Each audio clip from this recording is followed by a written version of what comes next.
Come in. So let's go ahead and get started. Sure.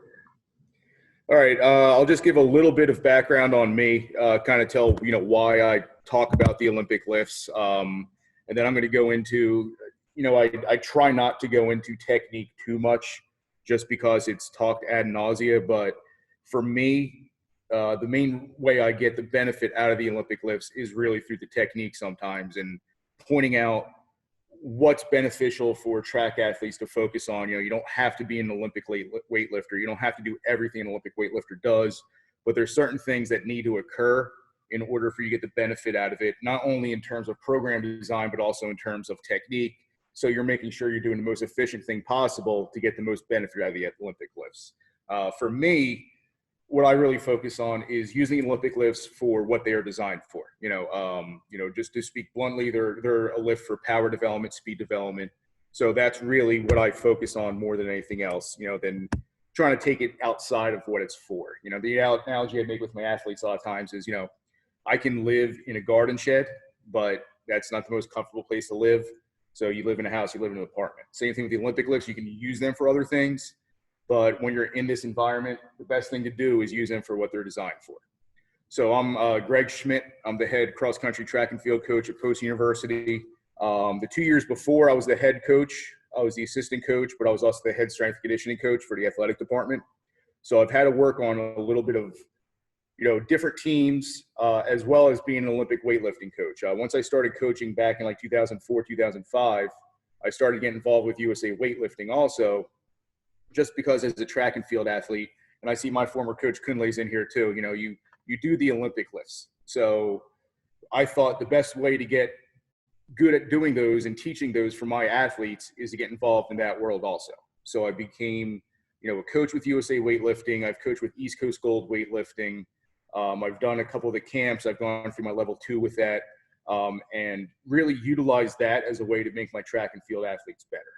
So for me, that's kind of how I got involved in Olympic weightlifting and then trying to move it over to the sport. But, with that comes the danger of, as you start to learn a certain way of, lifting or training, everybody considers you like that Olympic lifting guy. And they think all of your stuff is based around that. Sort of like I have a buddy who does a lot of TRX stuff. So everybody thinks he's like the TRX guy. So I try to make sure that I don't just use Olympic lifting for everything. So why do I use the Olympic lifts? It's mostly about application of force. So if you're a sprinter and you're coming out of the blocks, if you're not applying force, you're going to have a poor start. And the Olympic lifts are a great way to kind of figure that out sometimes. It's rare that somebody's going to have an awful block start, but they're going to be incredibly explosive in the Olympic lifts. You're going to see those correlations in there. So anybody who's not doing the Olympic lifts is kind of doing themselves a disservice by not finding another way to work on, the explosiveness, the force application, Newton's third law of motion, all that type of stuff. Being able to apply force to the ground, it goes hand in hand with one another. So through that, there's always this debate, nowadays, especially with CrossFit's getting a little bit bigger, where you have a lot of people talking about the Catapult Technique. And, I talk about this early on because for anybody who doesn't know, people kind of misconstrue the idea of the Catapult Technique to where the catapult is, instead of getting triple extension, your hips, knees, and ankles, your hips don't fully extend and you just try to drive under it quickly, or you jump forward, jump backwards. And the idea for that was you're a little bit quicker underneath the bar. However, anybody who's jumped or thrown or done anything like that before, once your feet leave the ground, you're not applying force anymore. So for me, that's why one of the main and important things is that triple extension, because you're able to apply force to the ground throughout the full range of motion, through the first pull, second pull, all the way up. So that kind of goes hand in hand with the whole idea of force application. And then the other benefit is really like just learning movement patterns. For track and field, we always have these athletes that are dysfunctional, discoordinated, just, can't walk and chew gum. And this is just another way for me to teach kind of the coordination and, kind of getting the movement patterns down and teaching some of those other things that are going to translate into jumping, throwing, distance running, all those types of things. And then the final and the one that we most often use it for in track and field is training your central nervous system. The greatest response of the Olympic lifts is on your nervous system. So you're able to train your nervous system properly, provided you set it up properly in your routine, which I'm going to go over during the program design in terms of getting it to activate the nervous system, getting it to benefit the nervous system in certain ways, as opposed to just saying, okay, you know, sprinters clean, so we're going to clean today, that type of thing. And then one that's kind of overlooked sometimes is postural strength and eccentric strength. And I talk about this a little bit later on, but, you know, a lot of people debate doing the full Olympic lift as opposed to just the pull. The main benefit of going through the full lift and through the full catch is going to be that postural strength as well as eccentric. Getting underneath the bar, we're building eccentric strength, which we all know for track and field is one of the primary things that we really need to focus on. So can we do, you know, have high power output and have a high nervous system response just by pulling? Yeah, but you're not really getting all of the major benefits that you can from the Olympic lifts. So now getting just basically into the technique, just briefly, kind of what I would like to do is go through this, the program design. If I get through this in like an hour, that'd be great. So that way we have a lot of coaches here that I respect, just get some back and forth, you know, and some questions going on. So for the technique, what I kind of utilize is a top-down model. So we start with front squat, okay? And we start from there. Can you get a rack position? Can you get a good rack for the front squat position? Okay, you can't? Well, then those are the things we're gonna work on. You know, you take the straps, you put them through, you do all the different things you can do to get that flexibility for the front squat. Some of your freshmen, basically all they're gonna be able to do at first is front squat and pulls. And there's absolutely nothing wrong with that. You know, you have to make sure that you're patient enough to work with the athletes in that regard in terms of, okay, you're not quite there yet. Let's not force them into getting into cleans to where they're not comfortable to do it, because now we're not getting the benefit out of it, and they're never going to be able to get that rack position because we're just trying to rush things a little bit too much. So especially sometimes your throwers, anybody with like an upper cross thing, really inflexible biceps, they're stuck here, they're not getting it up. Work on the flexibility, work on the front squat position, work pulls, work jumps, work plyometrics, things like that. But for me, I'll start with the front squat, and from there, I'll work into the pull and just work on the jumping motion into the front squat position, just in a top-down model. You know, for me, I spend a majority of the time going from a high hang position or the mid-thigh position, just because coming from the floor is so much more technique. And a lot of times, it's going to take people a little bit of a while to get it, because at first what they want to do is just take it from the ground, just yank it up as fast as they can, and it just shoots right up on them. And that's usually when you hear coaches say, well, the Olympic lifts take too long to learn. There's a cost-benefit analysis. They're not going to get the benefit out of it. That's mostly from just trying to jump ahead a little bit too quickly instead of just breaking it down. Can you teach front squats? Yeah. Can you teach, you know, jumping motions, pulling motions? Yeah. Well, you can teach the Olympic lifts then. You just got to make sure you yourself as the coach take your patience and make sure you're slowly progressing them through it instead of saying, okay, now let's squat clean 200 kilos. You know, not going to happen. So for the starting position, big mistakes that they're going to make right off the bat, they're going to sit back like this and kind of go through, and then you're going to see them jump forward. The bar's going to smack them in the chest. Coach, I hurt my chest. Coach, I have a red mark on my chest. Important to make sure they're always setting up properly. What I tell them is it's like going in the blocks. You're not going to get in the blocks. As soon as your feet are set, you're going to shoot out of it. You're going to get into a good set position. So you're going to make sure you're here, shoulders in front of the bar, elbows in front of the wrist every single time. And then get your extension, get underneath. After the first rep, your beginners are going to go right back to this. So you have to be in the weight room with them to tell them, nope, set your position. Back tight, over the bar, elbows in front of the wrists. Some of them, it's going to be months of you just telling them that every single time. As they get tired, oh, my hamstrings are getting sore. You know, my legs are getting sore. My chest is sore. They're going to use that as an excuse. It's up to you to just tell them, nope, back tight, chest over the bar, elbows in front of wrists. So that's just the main thing here to drill. And like I said, your beginners, that's going to be a majority of what you teach them right off the bat. All right, from there, I like to work this slide to below the knee. And I'll turn this down a little bit. So from here, I'll just almost go through an RDL and I'll push the hips back till it slides just below the knee, and then they'll clean from there. So what we're doing there is we're working on navigating that knee and making sure the knee's getting out of the way, because that's a big issue that a lot of athletes have at first, is they'll smack themselves in the knee coming off the ground. So getting into the start position first, sliding back almost like an RDL, it's going to build a little bit of hamstring strength and glute strength also, so they have this stability to get in that position. So going from the top down, instead of just saying, okay, you can clean more from the floor, let's go from the floor, it's going to help them out in the long run. And then for the lift off, and I'm going to put this all the way down.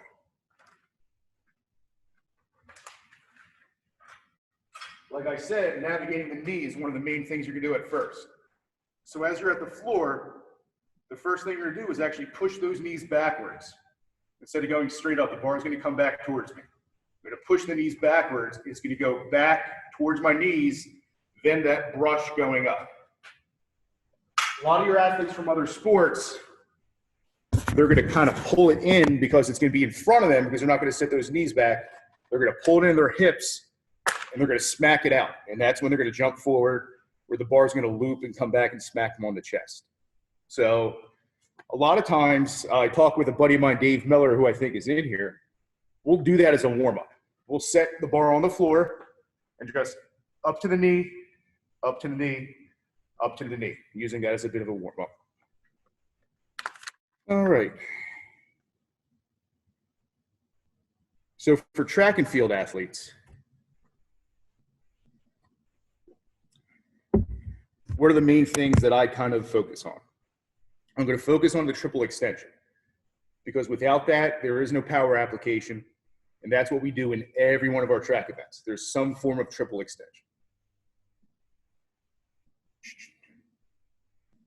The speed under the bar, that's what really builds your speed. So it's not so much the force application. That is, that builds a lot of power, that builds a lot of force.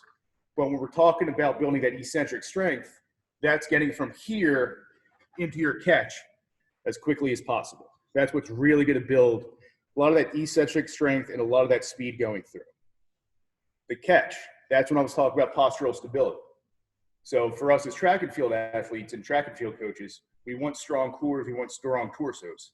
That's going to come from while you're getting underneath the bar from that full extension, getting into that catch position, stabilizing, then coming through the lift. And then just overall posture. So when we're doing, like I was saying, that front squat position, we're working on that. A lot of your athletes that are rounded forward, this is going to pull them into alignment by doing a lot of the other assistance lifts, a lot of the things that we're doing just to get those lifts salvaged. For me, and I'll go over this a little bit later too, I take about 3 weeks of the season.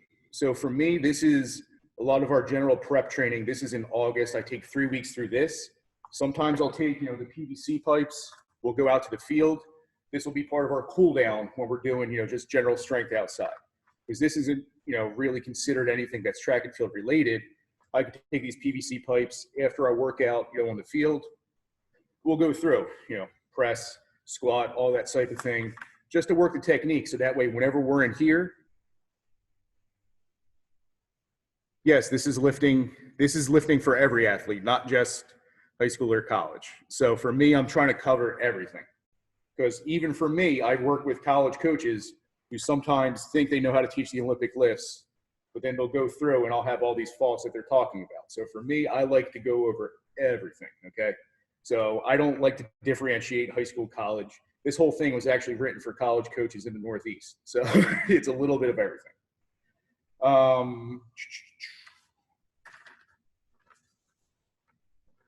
So when we're going through a lot of these assistance lifts, we're going to incorporate them into our workouts in a way that helps build the full program. So everything that we're doing is still going to take a toll on the body. So that's why I said PVC pipes as as of a recovery day or a training day is still going to be beneficial to everybody. So you're not doing something that's going to be a high power output. We're doing something that is a little bit more elongating the spine, getting full stretch out of things. So we can incorporate that into a little bit more of a recovery day, restoration day, as opposed to doing something where it's going to be incredibly explosive, a high power output, and something that's going to be very taxing on the central nervous system. So anything we're doing in terms of technical work that's not weighted, I put on in, injury prevention day, restoration day, recovery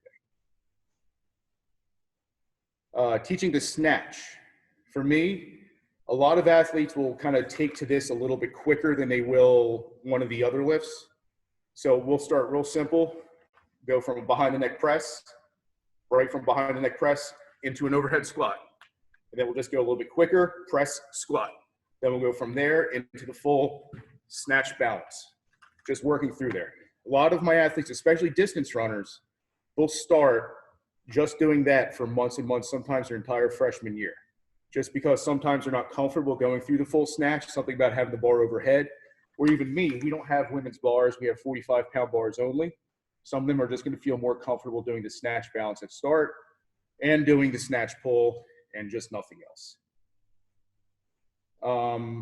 Common faults for some of these, like I said, sitting back, not being over the bar, catapulting, bending your elbows early, my cue for that, let it hang like noodles. Can I demonstrate that one more time? Which one, the snatch balance? Thumbs up. Okay, so I'll actually grab a PVC pipe to show you what I mean. So, progression I go through, right from day one, we're in here with PVC pipes, even sometimes the returners, just because they get a little bit rusty over the summer. They say they do an Olympic lifts, but they're benching, curling and stuff like that. So we'll go through, press, squat, press, squat, okay? Chest up, make sure your head's neutral, you're looking straight ahead. We go through it that way. As they get better with that, I tell them to cut down the delay. So it's press, squat, press, squat. Now from there, and this is one I'm not surprised you asked to see it again, it's called the snatch balance. A lot of athletes at first thinks it looks just crazy, so what you do, there's a little bit of a dip, then you're gonna extend, and as the bar is rising, you're gonna drop under it immediately. So we're here, squat, dip, and we're underneath. So we're using a leg kick to get the bar elevated up a little bit. As we're doing that, we're dropping down as low as we can. All right, so I'll do it one more time. So we're here, down, up, down is my cue. So I go down, up, down. So we're here, down, up, down. All right? And a lot of times you're gonna have to go through it really slowly with them. You're gonna have to tell them, all right, down, up, down, and use the tempo of your voice to kind of get them through that.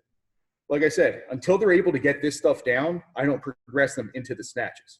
Because otherwise, they're just going to be doing a muscle snatch, you're going to throw it up in the air, and they're not really going to be working on anything for the extension.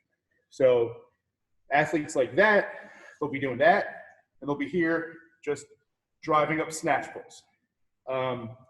For anybody who's seen it, there's actually a study that's shown that there's actually a higher power output from the snatch pull than there is the actual snatch. And a lot of people have taken that and they've run with that and said, well, you don't need to do the full snatch then. You just need to do snatch pull. That's why I said before, all the other benefits you're getting, the eccentric strength, postural stability, especially structural stability for your shoulders going through the snatch compared to the clean, and getting all the other speed underneath the bar. So yeah, just doing from the ground a snatch pull, you're going to get a higher power output, but you're not going to get all those other benefits. I do use pulls for accessory work. I'll show you that. I have a couple sample workouts I'm going to put up in a little bit. Back.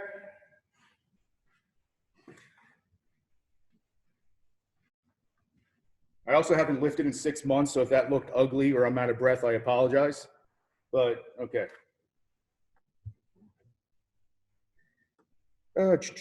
Okay, so I went through common faults during the pull. On the lift off. Into snatch grip. Yes. That was Dave. I'll yell at him later for interrupting me. But yeah, you can break the snatch balance like Dave just said into snatch grip, push jerk, plus an overhead squat.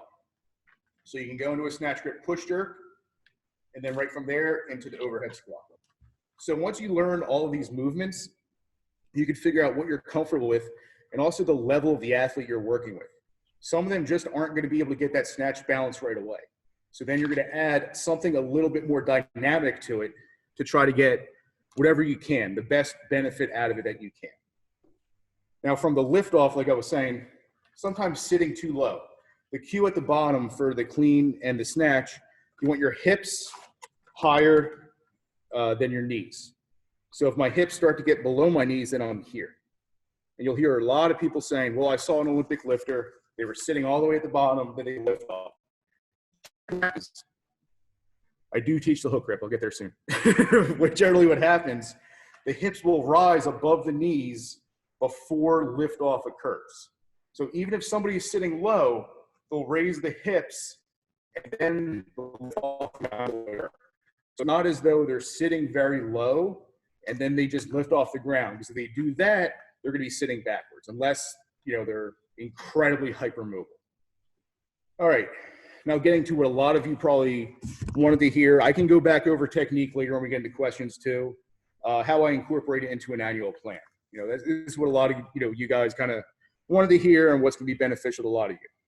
For me, it's, whatever Boo said, from the womb to the tomb, that's the Olympic lifts.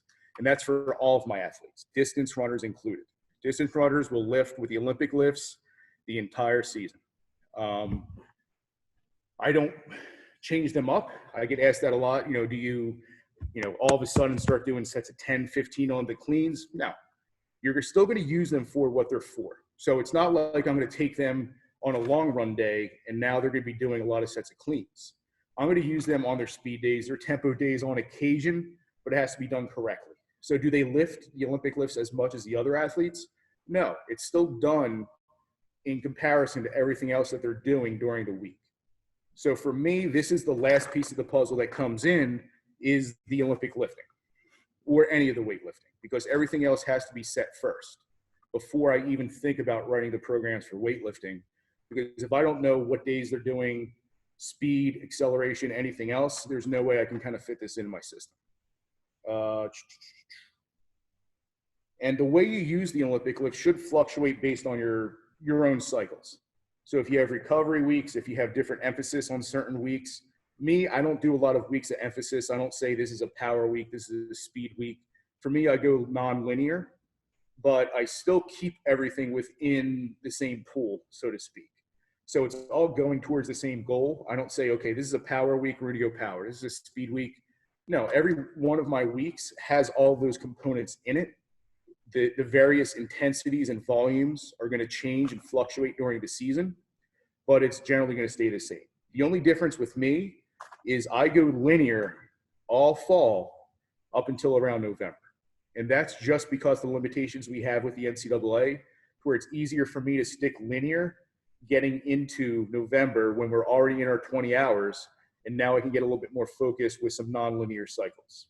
So I'll start low intensity, and then I'll just make small increments until I get to about 75%, 80%, and then I'll start to get into my non-linear cycles.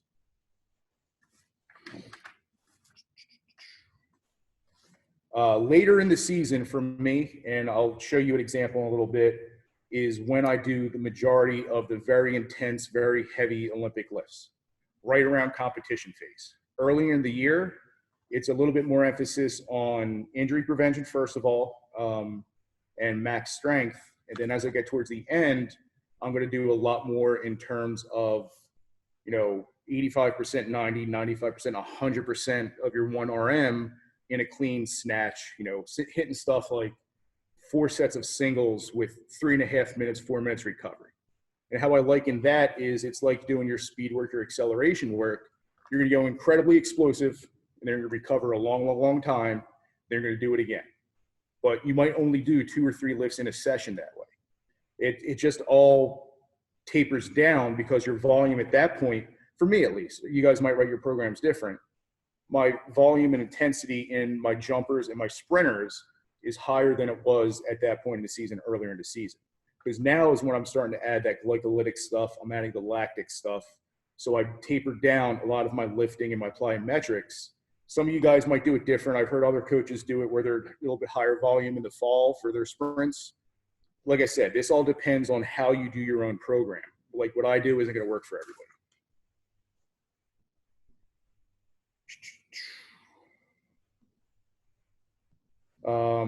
Yeah, I should have touched on this earlier. For me, I'm going to have a lot of big improvements early in the season. So I'll show you the program I use to write programs. Really resist the urge to push them too heavy too quickly, because there's going to be a diminishing return on that. A lot of your untrained athletes, you know, you'll have some, even in the squat, they'll pump up 70 pounds in the first 2 months, sometimes in a back squat, like not even exaggerating on it. Resist the urge to start to push them too far too fast, because there's going to be diminishing return. A lot of that is just going to be neurological changes. A lot of that is just going to be them adapting to the training. And then from there, it's going to be a diminishing return. So if you start to push them and start to expect too much of them and say, hey, you improved 30 pounds last month, now let's push another 20. It's not going to happen. You're going to lead to a lot of injuries.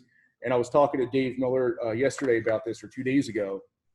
There needs to be a point where you start to do all those other little ancillary things that I'm going to start naming. You know, your lateral step ups, your knee strengthening, your 6-way calves to strengthen your soleus and your gastroc, things that are going to help injury prevention. Because what's going to end up happening is you're not going to just take all that new power and speed and be able to use it and be healthy. Once you're adding all that speed, all that power, injuries are going to start to occur. So you need to make sure you're planning for that before it starts to happen, because you'll have a lot of athletes, they'll get stronger, they'll get faster, but their frames and their structure just aren't able to handle it yet. Yeah. And they're just not, sorry, I'm not used to the chat there. I'm used to stuff in person. I'm going to go over time and space in a minute. Yeah, I forgot where I was, but let me back up. Okay, have an end goal was where I was going to next. So where do you want to end yours? Like I said, for me, I end mine at 100%. I end mine at very low volume. Now that's going to fluctuate during the course of that 4-week cycle that I do. I finished the year with a 12-week block of 3 4-week cycles. So that's still going to fluctuate. I'm still going to have my recovery weeks where volume and intensity are both going to drop. And then I'm going to come back up for a competition week where I'm going to do, you know, singles at 100%, 95%, things like that. So make sure whatever your goal is at that point, let's say you're getting to the point where that's going to be your lowest volume out in terms of the other things you're doing. If you're coaching 400-meter runners, you might want to be going more at the 75% range, 80% range with a little bit higher volume inside here. It all has to come from somewhere, one way or another. That's just, you know, how I've always learned.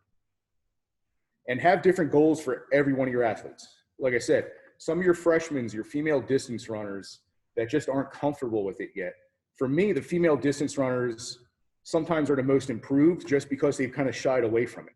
A lot of them really start to enjoy it once they get into it. They get a little bit more competitive with it, because they start to feel, hey, this isn't something that's scary. He's not trying to make me more muscular. He's just making me a better athlete. And a lot of the things that you're going to notice in distance runners is going to show in here. I was talking about a couple of days ago, if anybody's trying to teach a distance runner cleans who just has no rate coding, no force application, and they kind of do like a step up on their tippy toes, one elbow kind of goes up, they get underneath of it. It's kind of fun to get them to the point where all of a sudden now they're driving the bar up, now they're getting underneath the bar. So take them very slowly. Like I said, for me, that's when I'll stick with the front squats, the snatch balance, and the pulls, and just a lot of assistance lists aside from that. All right, I'm going to show you a program in a second, but how I do my daily considerations, never over 6 reps. That's just a rule of Olympic weightlifting. It's one that I still follow. For me, I never go over 4 reps, and I never go over like 2 sets of 4 reps, aside from doing the pulls and doing all sorts of other things. Like I said at the very, very beginning, you want to use the Olympic lifts, what they are designed for. You know, they are designed for certain things. They're designed for power output. They're designed for eccentric strength. They're designed for postural stability. You know, so when you're doing timed clean and jerk for 45 seconds, you're not doing it for what it's designed for, as far as I'm concerned. You know, I know a lot of people disagree with that nowadays. They like doing all these different circuits with the Olympic lifts. My experience, it turns into a speed, upright row, and catch. It's not using everything that you're supposed to be doing. It's not getting triple extension. You're not getting speed underneath the bar. And after 6 reps, you're losing all of those things. So still use it for what it's designed for. Everything else, you know, if you want to do lifts for endurance or you want to do all sorts of other things, there's all sorts of other tools you can use for that. For me, if I'm in here, and that's what one person was asking about, the warm-up sets with a PVC pipe or anything, I don't count for anything. But a lot of times you could get a little bit more creative with that. You can do muscle snatches. You can do all sorts of other things that aren't really going to be too taxing on the body. But yeah, for warm-up sets, PVC pipe, they'll know when they're warm. A lot of times I don't really hammer the warm-ups into them. Everybody's going to warm up at a different ability. But what I do incorporate, I do, like I said, the pulls from the floor to below the knee. I do the behind the neck presses, the overhead squats. I do all those motions that they learned very early on in their career. I keep those in there, but that's part of their warm-up now. That's not part of their workout. And they'll do it much, much lighter just to kind of get the movements in there. And I kind of go over this. This is basic stuff, but what days does it belong on? Everybody probably should know by now. It's on your neural days. It's on your explosive days. You know, it's not an easy day type thing. It's still the old idea, keep your easy days easy, your hard days hard. Because all of a sudden, if your nervous system's up here, you did accelerations, you did speed development, now you're on a recovery day, and you say, let me do my Olympic lifts on recovery day. Well, now that's a high neural day too. So then you're going to be all the way up here, and now you're going to start to crash at the end of the week. So you want to make sure you're keeping it on those days. So for me, like I said, on PVC pipes, things like that, I'll do that on a recovery day for beginners just so they get a little bit more technical work. But they're not going to go heavy or intense. They're not going to do anything like that. The only days we do this, like I said, for distance is going to be my speed days, which is towards the end of the week on a Thursday, or my tempo days sometimes on a Tuesday, depending on what the tempo is. If they're doing really long tempo, I'll put this out in favor of something else. And I did a paper about 10 years ago on volleyball training. That brings me to the next thing is, everything's going to have a toll on your body. So some of you guys might do a lot more plyometric work and a lot more med ball work than I do. I don't have a track. I don't have an indoor or an outdoor track. So for me, I only have a certain amount of time I can be out there. So I can't do a lot of plyometric work. I can't do a lot of medicine ball throws out there. And I only have an hour in here. And you guys can kind of see my space is pretty big. I had the big turf over there, but I only have 4 platforms. So whenever I'm in here, I have to use this for what it's for. So for me, this is my place that I'm going to use Olympic lifting. I'm going to use, you know, the squats, deadlifts, everything else, because I can't do, you know, my plyometrics in here and all the other stuff, and I can't do it out there either. So for me, a lot of my volume is going to come from the Olympic lifts. A lot of you guys might have more space and more facilities to where you can do a lot of plyometric work. You can do a lot of medicine ball work. You have the time to do that. When I don't have the time to do that, I basically have time to get to the track, warm up, get our workout in, work with my jumpers and throwers, cool down, and get out of there. This is where all my volume is coming from. Now, sometimes I'll show you the program. We will do Olympic work paired with medicine ball throws, paired with, for my very high level athletes, death jumps or things like that. But that is very few and far between. That's something where I'll pair it up comparatively with the exercises that are being done. I do not use dumbbells or kettlebells for Olympic lift training. I mean, other people might, but like I said, that actually fits in well with what I was saying. What I do in here is what is in here. You know, so for me, if I'm going to do Olympic lifts, I'm going to do Olympic lifts. Other people will use single arm stuff and single arm kettlebells. I have nothing against it. It's not my wheelhouse. I'm an Olympic weightlifting coach guy. I'm a track and field coach guy. So I stick in with what I know. Would I incorporate it more if I, you know, researched it more and, you know, had more success with it? Maybe. But for me, if we're doing a hard Olympic lift day, and I'll show you the one workout, if we're doing 6 sets of cleans or 6 sets of snatches, and we're at a high intensity, and they're recovering the time they should, like 2 minutes, 3 minutes, 4 minutes in between sets, just the Olympic lift by itself sometime will take 20, 25 minutes for them to get through. So then from there, if I'm going into squats or I'm going into step ups or I'm going into other exercises in here, that hour is going to fill up real quick. So for me, I really try to whittle down what I do in here to the stuff that I know for a fact has benefited my athletes in the past. And anything else, sometimes I'll do it on a recovery day. We'll do kettlebells in terms of like kettlebell sit-ups or Turkish get-ups on, the bodybuilding, recovery, restoration type days, but I'm not going to do it on anything that's an Olympic lifting. Combination lifts, it goes right into what I was saying. So there's two ways I've used this before. So if I'm doing heavy cleans or heavy clean and push press or something like that, I will go right from there, a short recovery time, we'll go into wall balls or something on the wall. And that's what we'll get a little bit of our, higher volume into. Usually that's not for my shorter sprinters or my throwers or even my jumpers sometimes. That's a little bit more of my 400, 800 meter group or my distance runners, people that have just a higher training load over the course of the session. My sprinters and jumpers might go into it, but that's like, hey, you're doing 3 reps of clean and push press or clean and power jerk. You're getting over there with a heavy med ball and you're doing another 5 reps and you're recovering 4 minutes.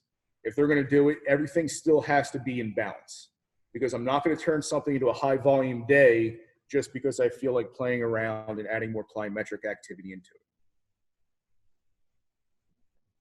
it. Cost benefit analysis. When I show you the program, you're not going to see deadlifts on there. I take out deadlifts in August. We do it for maybe 3 weeks. For me, I don't do a lot of stuff that's time under tension. So we do squat. I take out squats in February, because from there, anything leg strengthening I do is going to be a step up. It's going to be a modified RDL. It's going to be something that's a little bit more mimicking an athletic activity. I'm very wary of something that is a high time under tension and a high load where you're already in a very strenuous time in your training season. So for me, in February is where I start to add a lot more glycolytic capacity. I start to add a lot more lactic workouts on the track. The last thing I want at that point is a lot of time under tension, because it's really going to increase the risk of injury. So for me, that's the cost of benefit analysis I do. Deadlifts, yes, they encompass almost every muscle in the body, but it comes at a huge cost. So even in August, that's when we're learning to accelerate. That's when we're learning to do all sorts of things on the track. That's when cross country is in session. I'm not going to have them have a huge time under tension when I'm trying to get that rate coding to them to be very, very explosive. So for me, that's why I don't do it. Now, if other people develop their programs differently, it might fit in with what they do. For me, it's a cost-benefit analysis at that point. The other cost-benefit analysis for a lot of you guys, especially high school, somebody asked about, it's going to be, are you able to teach it? Some of you, are you able just to teach the front squat and the pull? Stick with that. And then you can make everything up with plyometric activity or other sorts of activity. Best thing you can do, the Olympic weightlifting community, especially USA Weightlifting, is very, very generous with their time. They will be happy to ask you guys or help you guys out as much as possible. Anybody I've ever interacted with, I was talking to Dave Miller about that a couple days ago. It was just a very welcoming community. People are going to help each other out. They're going to teach everybody lifts, just because Olympic weightlifting as its own sport is very, very, very not underperforming, but underutilized in the United States. So they're very welcoming of anybody that's trying to get a little bit more knowledge of the Olympic lifts. The courses aren't very expensive. It's going to benefit you in the long run. So for me, rather than getting 2 rain jackets, if you have the budget for it, look into some Olympic lift courses just so you have a little bit more comfortability with it. So for the most part, that's really the main limitation is, are you comfortable teaching it? And if you're not comfortable teaching it at the high school level, it's really going to come down to, hey, let me do a lot of plyometrics. Let me do pulls. Let me do front squats. Let me do overhead press. And then once they progress on, they're still going to improve, because at that point, you're probably teaching them so much technique in terms of running, jumping anyway, that they're already going to get all that benefit. And then they're going to be able to move on to the college level and beyond. That moves on to the next point. This isn't a replacement for anything. This is not the sport. This is another tool to help you out for it. So this isn't a replacement for technical work. This isn't a replacement for any type of other modalities. This is just another tool in your belt to kind of help you and your athletes out. Let me bring up, if I can figure out how to do screen share. There we go. show you where I do mine.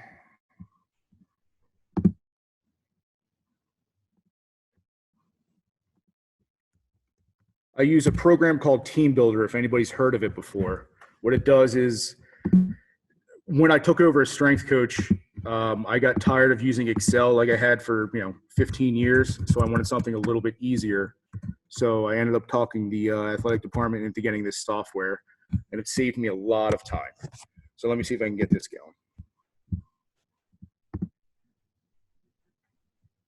Everybody good? Thumbs up. You see it? All right. So I put 2 mock workouts on here.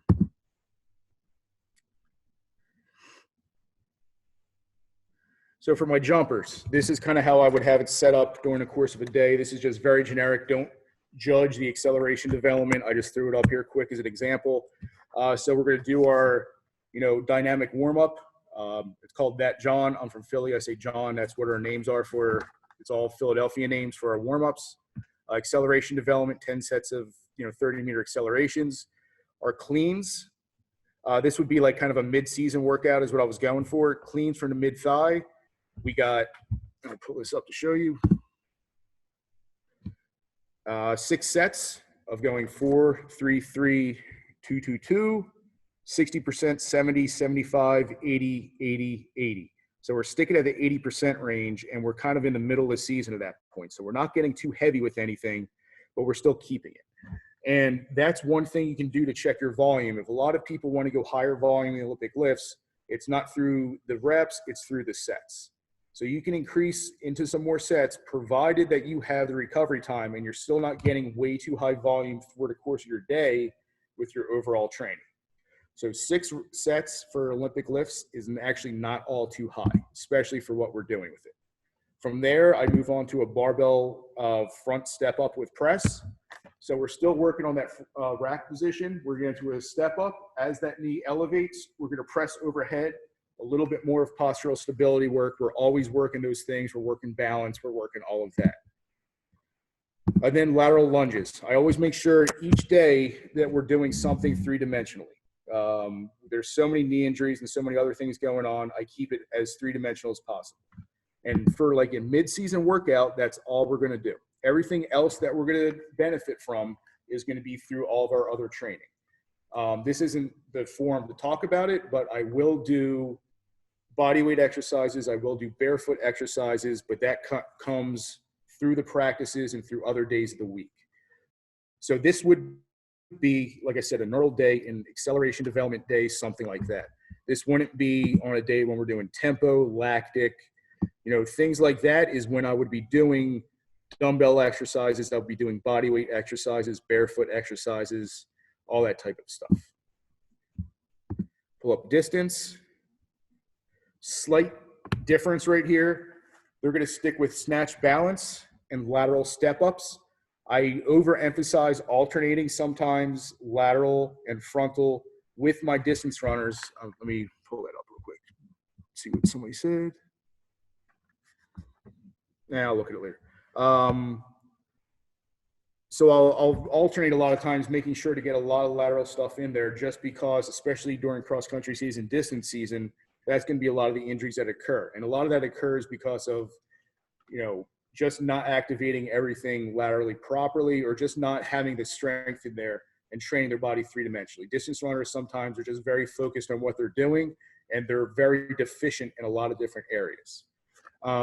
So I will alternate between that snatch balance, lateral step up, snatch pull from lowering below the knee. I showed you that before, where you kind of get into your start position, set the hips back, lower to below the knee, and then get into the pull. Just because a lot of distance runners are very underdeveloped in the hamstring, I like setting that up and getting them through that to strengthen their posterior chain. Then dumbbell squat jumps, I add something dynamic at the end. Let me stop share for a second.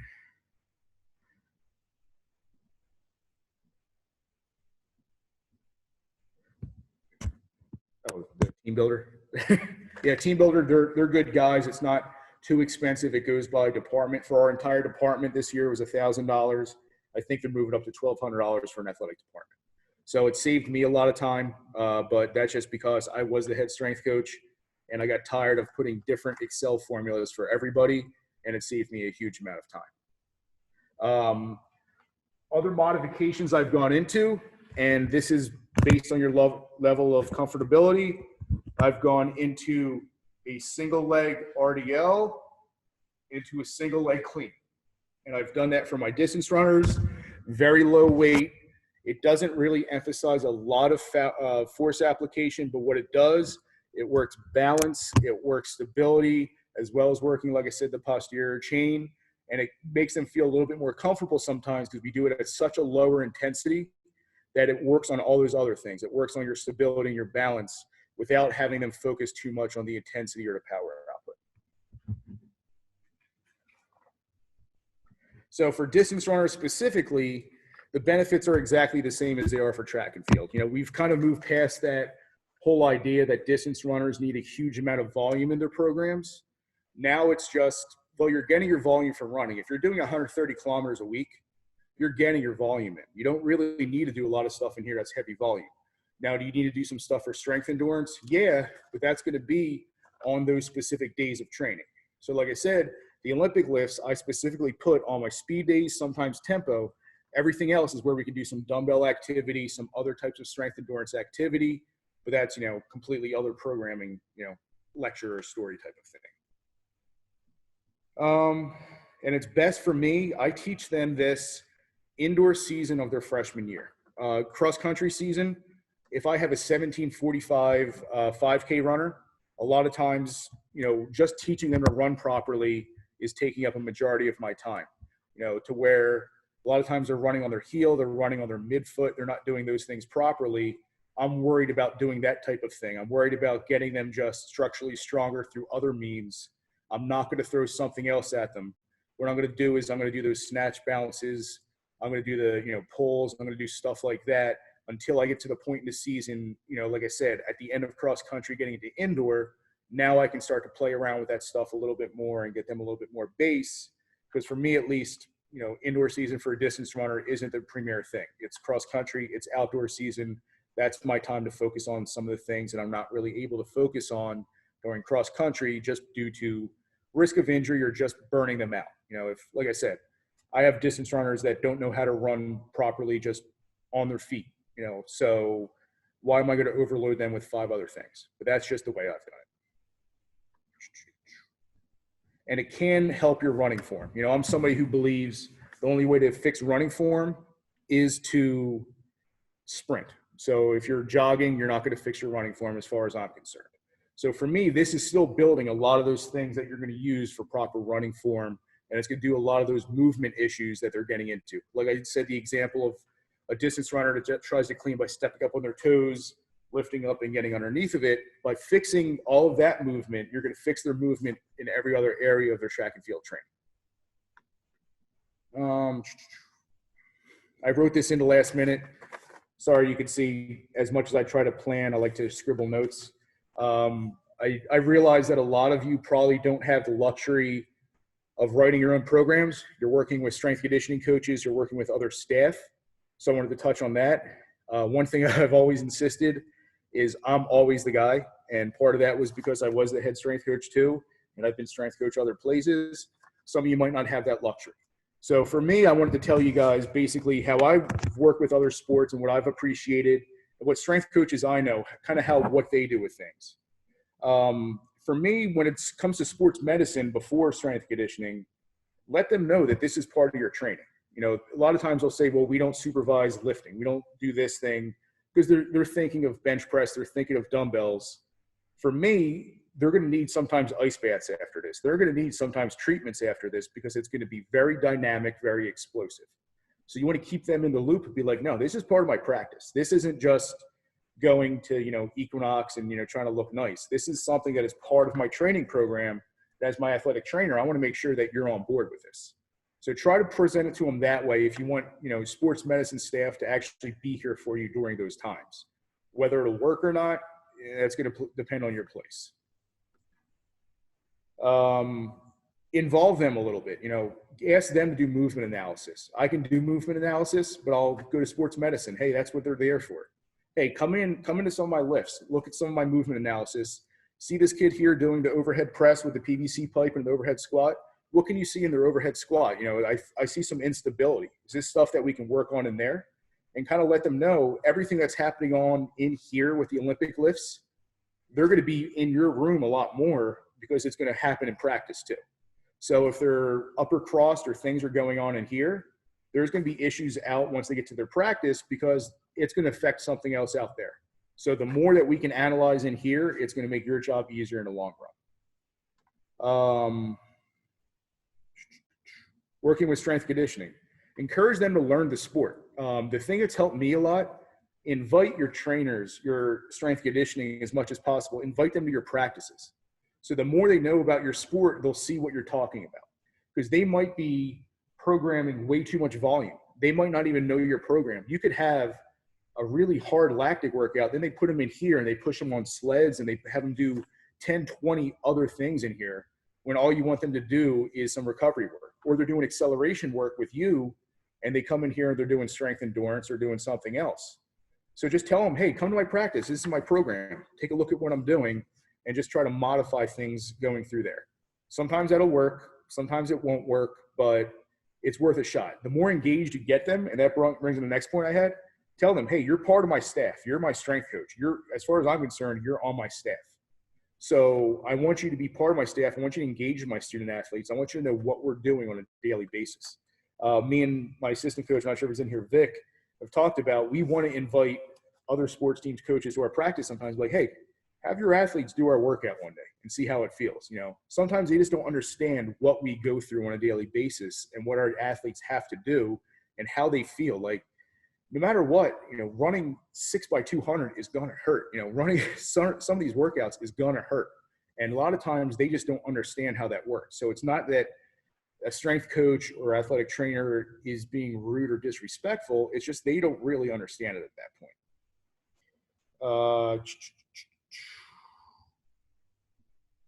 Yeah, and that's really the main thing. They just might not know what's going on. So rather than drone on more, let's fill it up. Any questions you guys have? I guess chat is probably the best way to still do this. I've gone on for just about an hour, which is what I wanted to do. So any questions about the programming? I had everything kind of written out and then scribbled on here. So anything that, you know, I might have even missed or I didn't cover, feel free to fill in there. Hey, Gregory, chat will make it almost impossible for you to keep up. So there's a raise hand button. Oh, there is? And we'll just call them out to you. Cool. So Ben, go ahead. Yeah, so when you're programming for both triple extension and postural strength, what are the benefits you see of a cleaner snatch versus doing something like a hex bar jump? Well, just because you will have triple extension. Anything where you're jumping, you're going to have some form of triple extension. It's mostly going to be through that catch and through the speed under the bar. So not only are you going to have, like I said, that triple extension, that explosiveness, you're going to have building that eccentric strength because you're getting low, you know, to receive the catch also. So once you get in the catch, by getting there, you're going to be, you know, working eccentric strength, but you're also going to be working postural strength. And that's when you'll see the athletes that are falling forward. Just getting into a deep squat position, especially with the snatch, you're going to be working a lot of torso strength, abdomen strength, and just overall posture. So if you're only getting that extension and nothing else, you're not working all those other benefits. And for me, at least, I notice when an athlete is improving, you know, the old adage is the clean is the speed of the power lifts, or is the king of the power lifts. Snatch is the king of the speed lifts.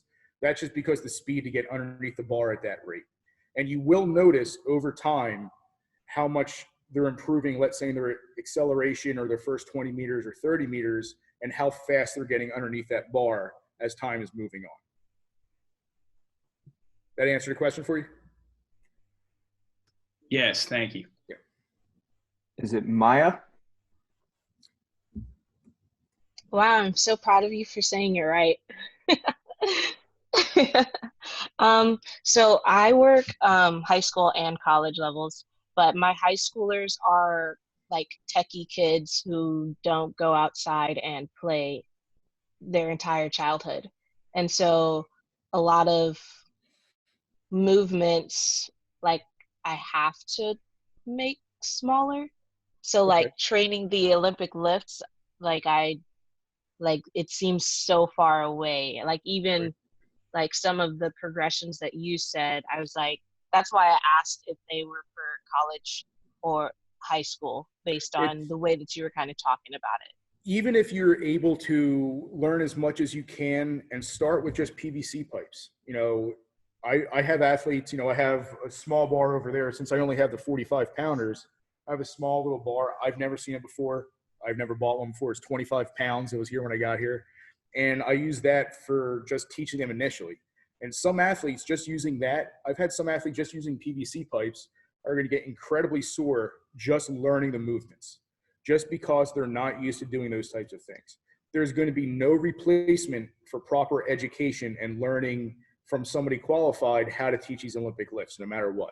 So you want to keep it within what you're able to teach. If you're able to learn that rack position properly and teach them into that and only get them to do the pull, just, stick with that. It's the old adage, first do no harm. So at least you're teaching them what they know and you're teaching them how to progress. For me, a lot of times I like it if they've never been taught in high school. They come in here not with any errors. They're not catapulting. They're not doing the jump and stomp that people used to do. I don't want to make fun of football players, but I see football players jumping and stomping all the time, doing cleans, things like that. But if you're starting to learn it and feel comfortable with it, it's not as complicated as it sounds. And that's really what I'm trying to get out of this is if you can teach a front squat and you can learn enough about the pull to teach the pull, well, you're already 3/4 of the way there. Now you're just working on getting the elbows up and getting underneath the bar. The snatch a lot of times is going to come quicker because as long as you're focusing on bar path, keeping that bar close and just turning it over, it's just the triple extension and it's just the overhead motion. So I think a lot of times people get a little bit too scared of it when if you just take the time to go through progressions and go from a top-down formula and work with PVC pipes, broomsticks, stuff like that early on, you're going to benefit from it. Yeah. Hey, can I chime in on that? Sure. We took a full Olympic bar and unscrewed the bolts and took the ends off and created a full length, but it was like 11 pounds or something like that. And so that was another way to progress these kinds of things as well. I mean, anything that's long and weighted, you're going to be able to, utilize as a bar. That's why, like, even for me, I'll tell guys that are, huge and they come out saying that they can clean, 300 pounds. I'll teach them very, very light at first. And they'll always tell me the same thing. Well, it's too light for me to get a good rack position. Well, no, you're just not doing it properly. Let me teach you into that first. I always hear that. Oh, I'll do it better once you put weights on it. You'll hear that all the time with squats too. Oh, once you put more weight on, I squat much better. Well, no, you just want to look better more than anything else. So, yeah, like I said, don't be too scared of it. Just, talk to people about it, learn a little bit about it, and try to make sure it makes sense. That was the one thing with me when I heard people, not saying the catapult thing correctly. I don't understand how the bar coming away from your center of mass is a beneficial way to lift, which was kind of what people were saying with the catapult is shifting forward. You want to keep that bar as close to your center of mass as possible. I try not to get too technical with this, but when you're holding a bar, you're what's known as a combined unit. In the world of physics, you and that bar are one thing. So your center of mass moves towards the heavier object. So as that bar gets heavier, my center of mass goes from here. This bar is 200 kilos, which it's not right now. It would be here, here, here, here, to where my center of mass is all the way up here. So now if I'm lifting and that bar is really heavy and it shoots out on me, my center of mass is going this way. So what's going to happen? I'm either going to come forward or that bar is going to loop and it's going to pull me backwards. So that's why I don't understand all these techniques with like people smacking against their body and pulling it out. The best way to think about it is just make sure it makes sense to you. What's the best way to lift? Well, the bar is going to be close to my body. It's going to brush. It's going to go in a straight line up once it passes my thighs. Any more raised hands? Coach Parrish. Yeah, I got kind of 2, maybe 3 questions. Powers, do you expect them to do full? So like, do you teach that from the beginning and everybody does full snatches, full cleans, and then do back squat versus front squat? Mhm. And then do your throwers do the same program as your sprinters, jumpers? The throwers are very similar to my short sprinters. And then my longer sprinters, sometimes I'll have higher volume and they'll have different things that we focus on. For me, like I said, I like to do a lot of three-dimensional work. So in my program for 400 runners, 800 runners, I'm going to do a lot of things to compensate from the fact they're running on that curve so much. So I'll do a little bit more lateral work, and sometimes that'll affect the volume of my Olympic lifts. Your first question was power versus full. Yes, I had that written down, but when I start talking, I'm like a cat chasing a fly and I kind of go all over the place. But yeah, I'll do power and I'll do full. And I actually talked about this the other day. I like going from that high hang sometimes into the full because we're working on eccentric, we're working on speed underneath the bar, we're working on postural stability, but I will work power sometimes. And that just depends on the time of the season and actually what we're doing that day.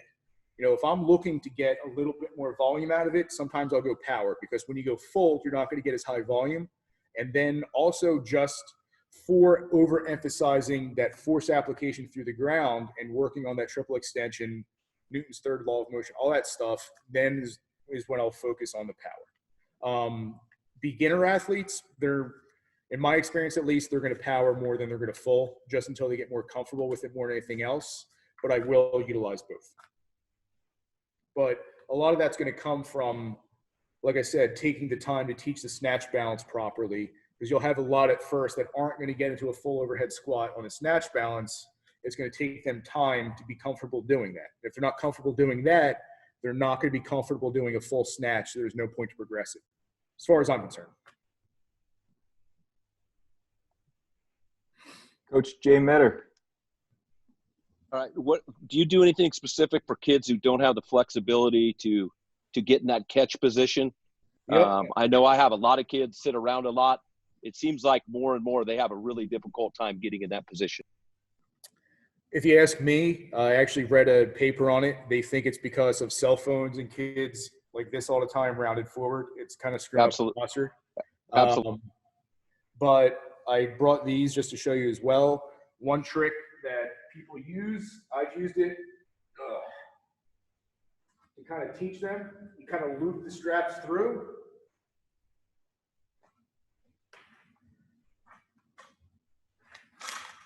In a way that you can get into this position here, right?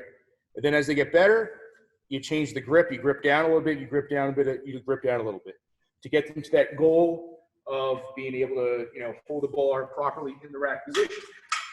If they have issues with it, you got to figure out where the inflexibility is. Sometimes it's very tight biceps right at the origin here. Sometimes just rolling that out is going to do it. Sometimes it's the shoulders. That's where having that good relationship with your sports medicine staff, if they're able to work on it with you, is going to help out in the long run. But yeah, if they're not able to get in that position, that needs to be remedied before they get into the full clean. You know, they might be able to force their elbows up with a little bit of heavy weight on it, but I'd rather take the time to teach them properly first. Thank you. Coach Mendenhall. Hi. So I have kind of an unusual situation in that I coach all different age groups. And of course, with my really, really young developing jumpers, I have a dedicated high jump facility. So all I'm coaching is high jump, and I don't write strength training workouts for them. I'm a technical coach. But what I run into all the time is that these kids, my high school kids, even open athletes or post-collegiate that have worked with college coaches, I can't, they need strength training and they're all doing something different. So you gave me a good idea about maybe me asking them, can I come and see what you're doing in your strength training? But the problem is, I'm not very educated about the Olympic lifts or about the strength and conditioning portion of what the colleges are doing right now, or a lot of them are on board with their jumpers coming to me sometimes.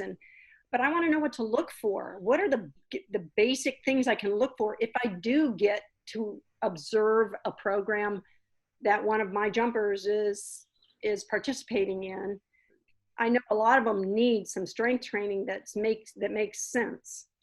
Well, that's really the main thing there is, just use as much common sense as possible.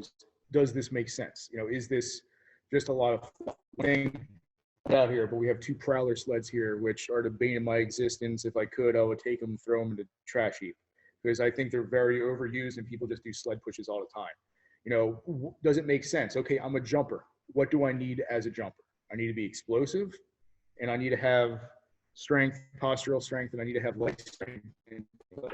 Now, depending on the age group, that could be a whole gamut of things that you can do for that. If they're youth or they're younger, just by applying extra activity and strengthening, they're going to get better. Still don't body weight, just basic body weight exercises.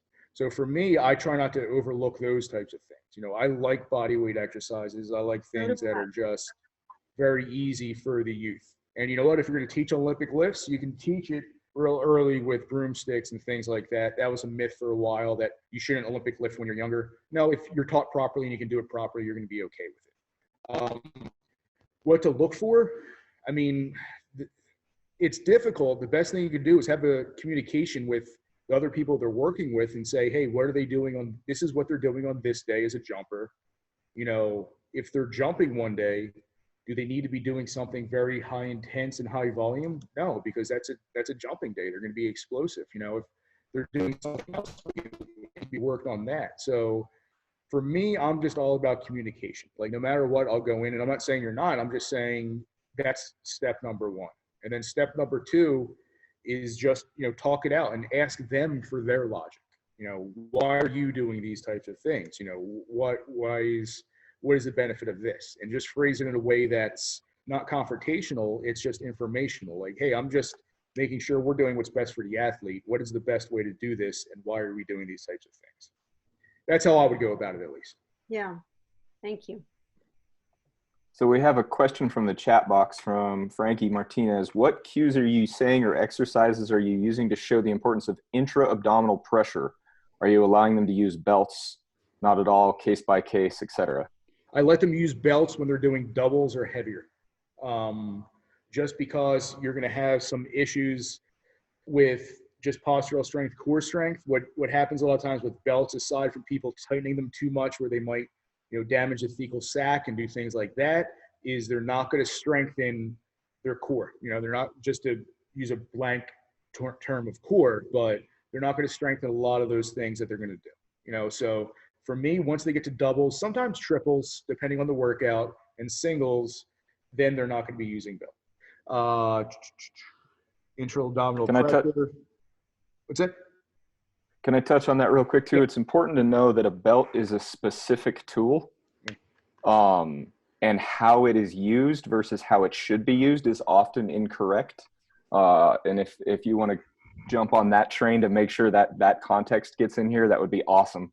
Yeah, it's for me, the most blanket way I do it is people just like to say, oh, I'm using a belt so I don't injure my back. And that's just a very, very general thing to say, but what happens when you use a belt a lot of times is people put it very, very tight, and they artificially kind of tighten, everything that should be tightened during a normal, progression of a squat or progression of an Olympic lift. And the reason that, you'll use it at a heavier weight is just because the strain and everything that's going through and staying tight through your core isn't going to be as easy to happen. You're going to be fatigued at that point, and you're not going to be able to maintain postural stability. So that's why I'll let them do it at 3, 2, and 1 rep. But if they're doing it at 10 reps, well, they should be able to maintain their posture at that point anyway. Now all they're doing is they're just tightening the heck out of the belt. Is that kind of what you want me to touch on, Ross? Yeah, and a belt should, particularly in the power lifts, it may be a little bit different in the Olympic lifts because of the dynamic nature of them, but a belt is creating a feed forward mechanism. So you should be using a belt to create pressure against the belt. And if you do that without a belt, you are going to damage yourself terribly because there's nothing there to push back and create that feed forward mechanism. So belts are very, very, very specific tools that are often poorly used and often overused by people that don't need to be using them. Yeah. Coach Pickering. How you doing, Ross? I have a question for Coach Schmidt. You're talking a lot about speed generation coming from the drop underneath the bar, and yeah, a couple of points. One, I'm coming from the real performance end of particularly throws, so that's my interest area, and I think it's really important that everyone, high school and college, has a really good foundation in strength and conditioning, and particularly in the Olympic liftings and how they're done. But I'm particularly interested in real power development. And you talk about you're doing these activities that drop underneath the bar is where you're getting the real speed from, but that's under deload. You're not getting that much eccentric at that point because you're pulling yourself under the bar. So, and you're catching at the bottom of that. Whereas if you were catching high up, you're still getting the same eccentric, but you're getting a higher movement and also you're getting a higher rate of force development if you were doing things like a hang clean or a hang snatch, being my favorite exercise. Right. You know, and that letting the bar go would be an ideal thing from a throws point of view, from a throws perspective, not from an Olympic lifting perspective. But I would be looking to try and bring that bar as fast as possible, through as long a range as possible, and even letting it go at the top so that I could have the biggest application to what I'm trying to get out of my strength training for my activity. Well, I think you're right, and I kind of touched on it with when you're going through a power snatch or a power clean, that you're going to have to apply more force to get the bar higher. Yeah. I'm not sure how you mean that if you're just going to just extend and let the bar go, how you're going to work more eccentric that way or as much eccentric. No, I'm not saying about working more eccentric, but you talked about specifically the drop underneath the bar was where you gained the speed and where Olympic lifting gave you the added speed. And I take issue a little bit with that because if we're lifting on a force plate, and you're looking at the forces given against the floor or anything else, once you start pulling yourself underneath the bar, there's the forces on the force plate decrease, and they decrease quite early in an Olympic lift. Whereas in a high pull through to the top, I'm not talking about a high pull to here, but I'm talking about full extension movement coming up very quickly with a fast rate of acceleration, and even to a throw, if we could do it with a snatch or with a bar, with some sandbag or something, you can generate higher power, which is what's interesting for me. I did a test, one of my shot putters against our strength and conditioning guy is an Olympic weightlifter, not as in does Olympic lifts, but competed in the Olympics. And my shot putter generated more power in a hang snatch than my Olympic lifting friend could. Well, I think what you're referring to is kind of like the study that I was talking about, how the snatch pull is going to have a higher power output than the full snatch. And the reason for that, I see you about to talk. Let me just finish this for a second. The reason for that is going to be because, like you said, if you go on through infinity with a pull, you're still maintaining that force and you're applying force all the way through the ground and you're going through. There is going to be a deceleration and a loss of force in getting into the catch for that reason.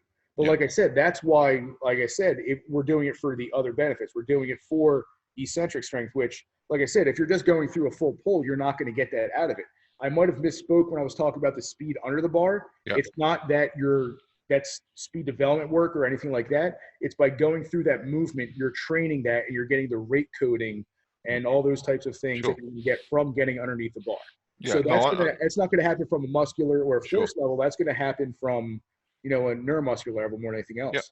And I'm a big fan of weightlifting. I'm just talking about at the sharp end that I'm interested in performance level in the throws particularly, but it goes for other events, that I'm looking to maximize my power output. And therefore there's a study by Klaus Bartonitz that you maybe have seen, and that refers to the difference between a snatch and like a full snatch, triple extension, full snatch, squat snatch against a hang snatch, and even against a single leg snatch, because relatively a single leg snatch would actually give even higher relative power outputs. But partly because the speed of the movement in just a mid-thigh snatch is much quicker. right? From mid-thigh to the top of the lift is much quicker, therefore a much higher rate of force development as well. Compared to the triple lift from the floor, it takes longer to get to that same point. So that was why there's some carryover in terms of the power, because you move from the bottom of your lift, even though it's mid-thigh, to the top of your lift very much more rapidly. So the rate of force development is high, and therefore the carryover into things like throwing and jumping is also very high. Yeah, and that's going to be, I didn't touch on transfer of training, I had it written down, but that's going to come from, like I said, when somebody asked even about going through power or full, going from the floor, the mid-thigh, the high hang, the below the knee, that's where all those other things can get played around with too. I really only touched on the high hang and the floor, but even coming from the floor, they've actually done studies. The faster the first pull is, the second pull is actually slower and less powerful as that result. Just because you have to get into that position efficiently and sending the knees back, doing all those types of things in order to maximize force. Exactly. And your goal in the goal in Olympic weightlifting is to lift the heaviest amount of weight. Yeah, the load is the key thing. And so to move that through as shortest distance as possible and get underneath it as quickly as possible achieves that goal of the highest load, the highest weight. Whereas from my point of view in the throw, I'm trying to look at the power being the most important thing and not necessarily the load, because if I can get more power from a slightly lesser load by moving it faster through a slightly different range, then that's where I'm always looking at where do I modify technique? Does a real Olympic weightlifting, I got friends of mine that can power clean huge amounts, and if they drop underneath it, they can get much better. But I can also see guys that may have ugly technique, but they move the bar really fast, and they're the guys that actually throw further because they just move it fast and heavy load. So I'm looking also at that ability to move the load fast. Yeah, I mean, like I said, it all has a place in a program. Yeah. Like I said, sometimes I just want power output. Sometimes I just want them to take the bar from mid-thigh. I want explosion. Sometimes I want all those other things. Sometimes I want to check their speed underneath the bar. Sometimes I want to work postural stability. It all has to fit in a program together. Right. You know what I mean? There's no one set of things. It's the old, do you use any technology to measure that, just out of you can use, from a weightlifting point of view? I know there's lots of different things. I have a bunch of them. There's a free software called Canovia that I've used before that I still have a way that I can track the speed of bar movement. And there's a little thing that's just become available in the US now called VMAX Pro from Germany, which will sit on a barbell, but that will also give you the bar path. So it also is quite interesting and relatively cheap. It's about $200. There's a lot of video analysis for bar path. That's $5 on an iPhone. And like I said, Canovia I got for free, and I can modify it so I can check speed of acceleration too. So, I mean, for me, a lot of times, unless I have somebody who's a very high-end athlete, they're going to be learning the basics first. I'm just going to be getting. That's why I don't want to hijack, because this is also high school and college coaches, and I think having a basis is incredibly important. Having a basis on good technique is important, but also looking at the extremes as well is interesting. So, thank you. Yeah, no problem. Coach Parrish, you got a follow up? Yeah, hey, Coach, just to kind of refer to Coach Pickering, what you're talking about. I coach at a high school, and I coach throwers is my main group. I also coach hurdlers and high jumpers for the technical sessions, but mainly throwers is my group. And so just to kind of refer to what you're talking about, I think by catching and working that speed under the bar, I think you gain other skills that translate to throwing as well, versus just the power output, like timing, accuracy, balance, and coordination. So just to kind of throw that out there too, you accumulate those skills too, which are very important. I know you work those in the rings and every day too, but that's my personal belief that I can take those skills by catching the bar and translate those to working the speed under, translates to the ring, hopefully timing, accuracy, coordination, and balance. So.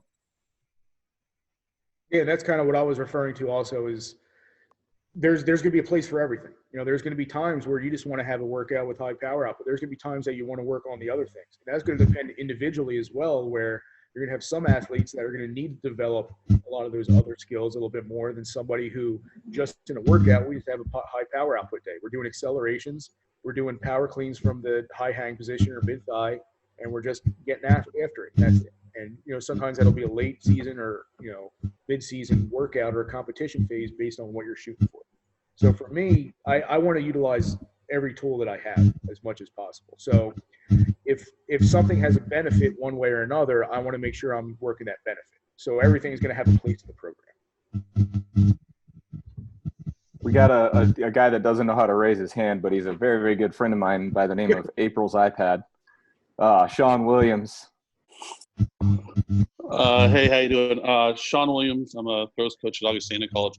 I think what Coach Pickering was kind of talking on to, kind of it's an important distinction to make, is the difference between when you're talking about high performance and the developmental athlete. I think a lot of that gets lost sometimes. So I think like when you're talking about a development athlete, where you're really just developing their athleticism, like a high school coach, don't be afraid of Olympic lifting because of the benefits of the full movement is going to cause. Learning how to catch, learning how to drop, do the whole thing is going to, again, a lot of coordination, a lot of core stability is going to be generated. But as you start getting more towards the high end level, I think it kind of listening to Coach Pickering, it's really interesting to me because, I've kind of had similar talks with other throws friends, where we're talking about how to develop, the most power and strength rapidly. And so I think you really need to look at the difference of, developing athlete versus, a high performance.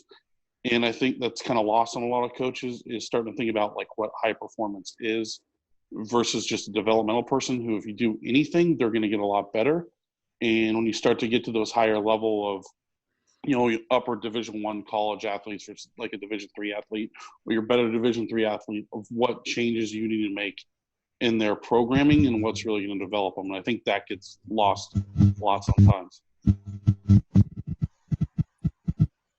Yeah, definitely. I mean, you're going to have different, like I said, different progressions for everybody. So, it's going to go from the very, very basic, like I talked about first, of, front squat progression and pulls to something more complicated. And then you're just going to really hone everything in there.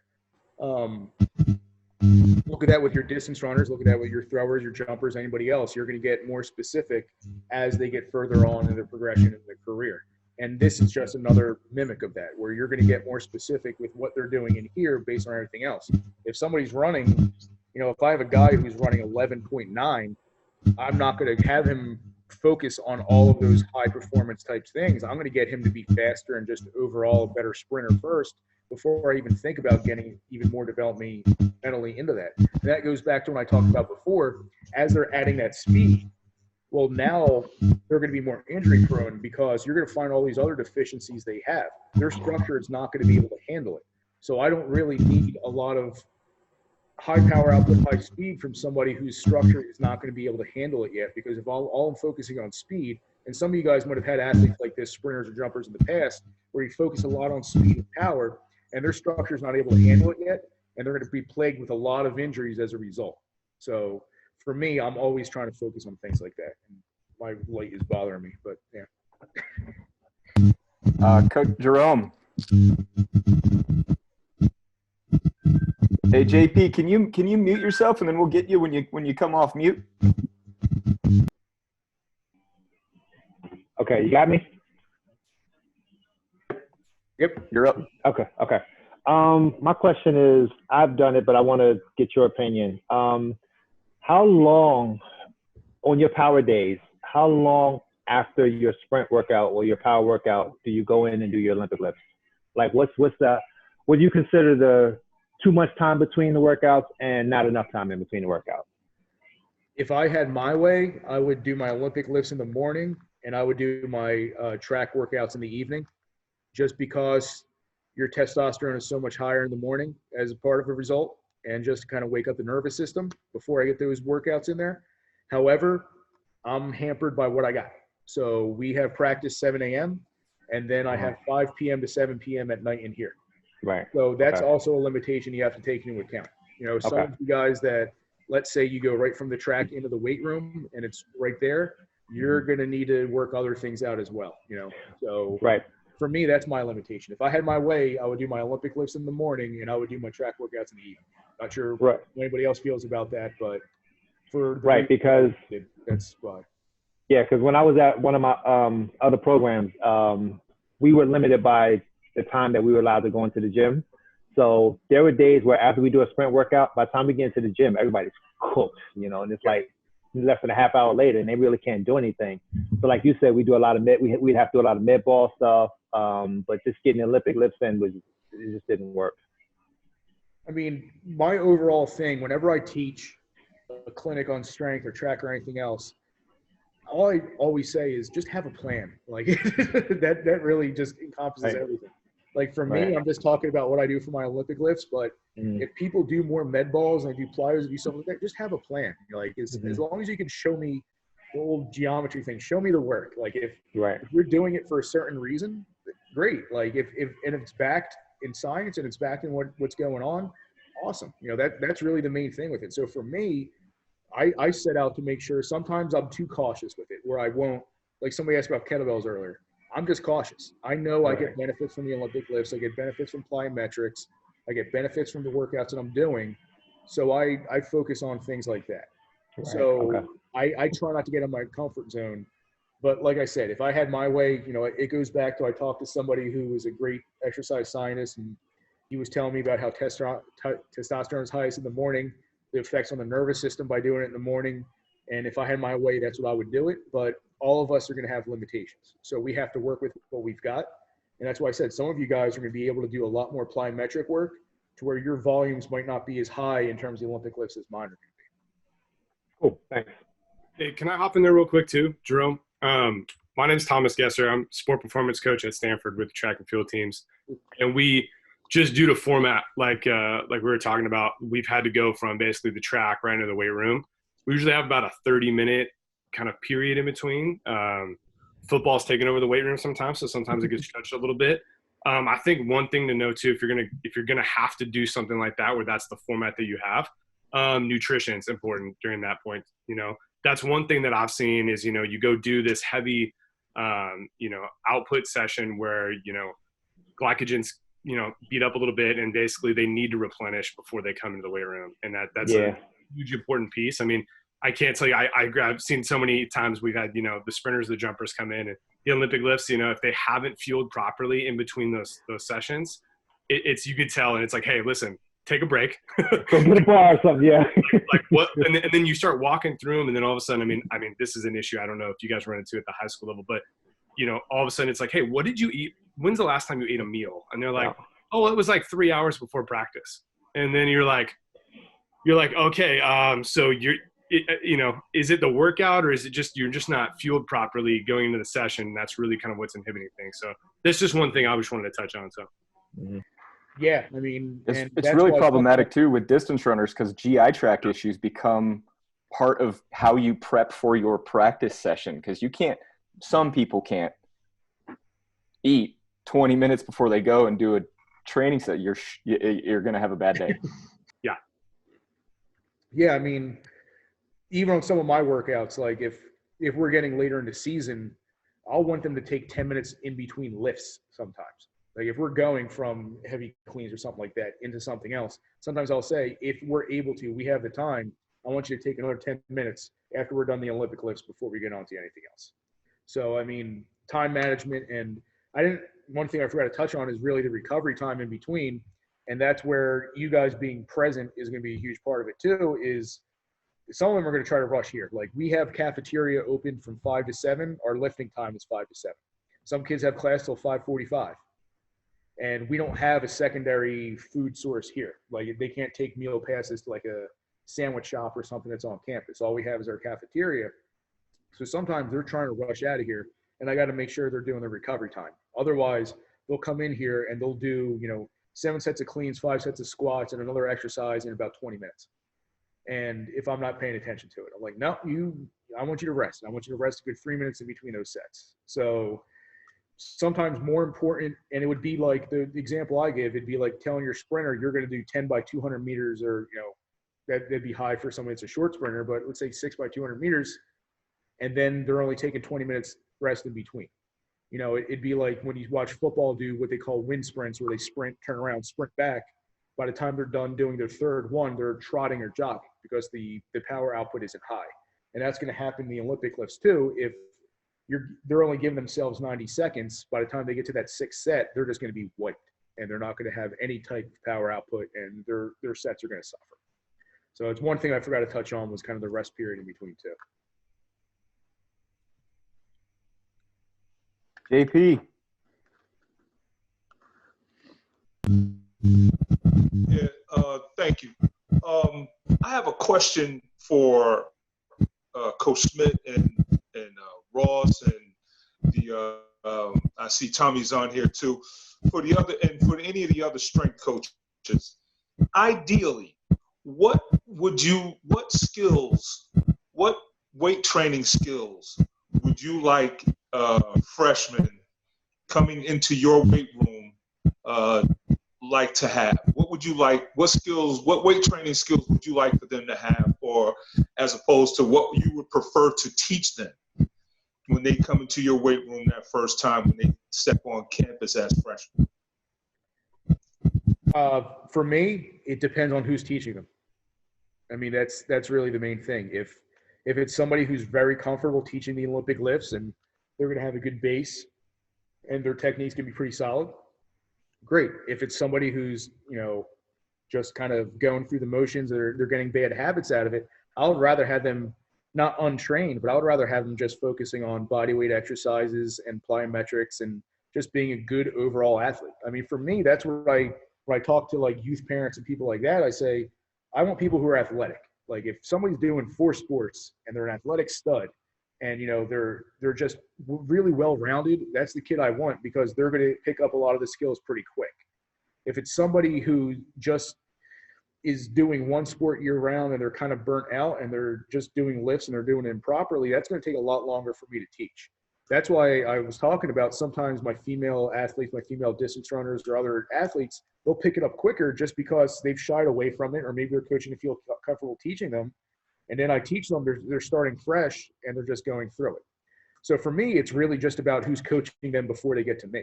The pitch I go, I will never trash talk a high school coach, youth coach, because I know how difficult it is. When I was helping out in New Jersey, when I was in college, you know, we had 2 dual meets during the week and we had an invitational on the weekend. So when you're doing all of that, when do you have time to train? You know, if you have a meet Tuesday, Thursday, Saturday, you're not going to have a lot of time to do technical stuff. So what I always end up saying is, hey, your coach got you to this point where they are with me. So now things are being different. I'm not discounting what you did before, but we are just taking a step forward. So for me, I mean, I'll work with any athlete that comes in here. If I had to choose my pick, it would just be somebody who's just overall athletic. Because even if they were taught improperly, if they have good movement, if they have good flexibility, if they have good just, you know, hops, you know, if they're just bouncy, you know, I'm going to be able to teach them all these skills in a little bit of time. So for me, that's more what I look for, more than how skilled they are in a clean or a snatch or something like that. Anybody? Thomas, take it away, man.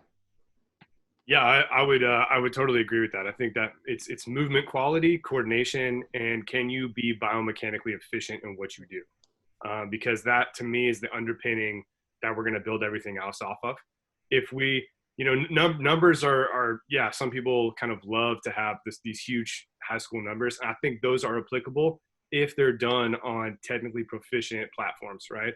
If you have a good foundation of that movement quality, if that squat looks good at 200 kilos, then that means a lot more to me than something that's kind of just a grinder nasty. We're looking at things that aren't the greatest. Now, granted, that being said, coming from the high school realm into the college realm, you're not, you know, the athlete's still adapting. They're still changing. They're still evolving. You're not expecting it to be what your 27-year-old is doing, your elite level athlete's doing. So that's always like a lens I think you need to look at it through too.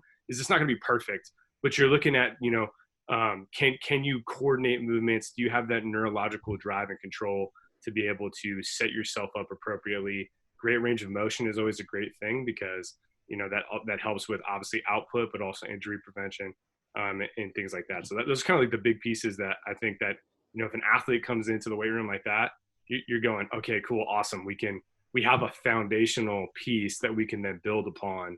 And all those other components are just going to come a lot easier there. And that's going to happen over time, you know, because you're playing the long game here is what you're doing with adaptation and taking all those things. You're playing the long game. I think sometimes that gets lost is like trying to get the acute result real fast at the sacrifice for the long-term development and growth of the athlete. So that's kind of the piece that I look for. I'm going to call out before I answer that, Alex Rechin. She's been an awesome contributor to most of these talks. Yeah, so I think in the multi-chat last week, somebody asked about how to get like a 17-year-old lifting. And I think exactly what Thomas just said, it's the same thing. Like, you know, if you feel that you are comfortable teaching lifts, then get kids, you know, lifting as soon as they want to start lifting, like when they're young, you know. I think Gregg mentioned that. But it's definitely movement quality before anything else. Like I would much rather have somebody come in that has no experience and I can teach them, you know, proper movement skills and having to try and convince an 18-year-old guy that his 400-pound squat is absolute trash. So it's easier on like the back end, like if they're taught the right way the first time instead of having to, because like that's such a huge blow to the ego for a lot of kids when they're like, nope, actually you can't lift that much weight, especially like in a front squat specifically when their shoulders are super forward and they've got their back rounded and they think like, no coach, I can stand it up. But you put them in like that Frankenstein squat position and they can't support a bar with 135 pounds, let alone the 350 that they told you they could. So I think, yeah, just be super diligent about making sure that, you know, as much as it sucks to kind of be the hard ass and tell them like, nope, I want you to do this lighter weight and you're going to do it perfectly. That's your goal for today. And it makes it so much easier on like coaches in the future and on that athlete because it's going to transfer. Like we were talking about before too, it's not just like what it looks like in the weight room or what they're moving in the weight room. Like ultimately the reason we're in the weight room is because we want to be better on the track. So it's everything that you do well in the weight room will transfer to better movement quality on the track. I'm going to kind of spring this before I go in to answer that question because we're getting on short time, and I'm going to spring this on Gregory particularly. Thomas and I want to set up a panel on like philosophy, best practices, like a debate, discussion, discourse on how we each approach these things from a weight training perspective, weight room and track and field. So hopefully if you all come back before our numbers dwindle too far at the end of the call, in a few weeks, we're going to try to set something up like that. It's going to be really fun, hopefully. Move well. So to answer the question, I want kids that move well. I can make anything stronger. I can make most things move much better. But if I were to give you a thing to focus on outside of that, because that's what everybody said, I want them to be posturally aware under tension with core strength. Because then they're going to move well, but they're going to have a platform for me to then make them stronger off of. A quick anecdote on that. I took over at a high school and a couple of our linemen were like, well, I can deadlift 400 pounds. And it was garbage. And I said, you're not going to do it.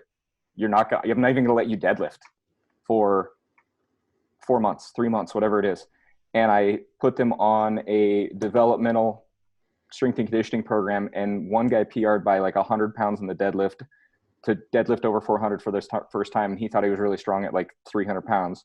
And another guy, PR'd by 50 pounds. And I didn't let him deadlift for months because it's really about having that platform to build off of.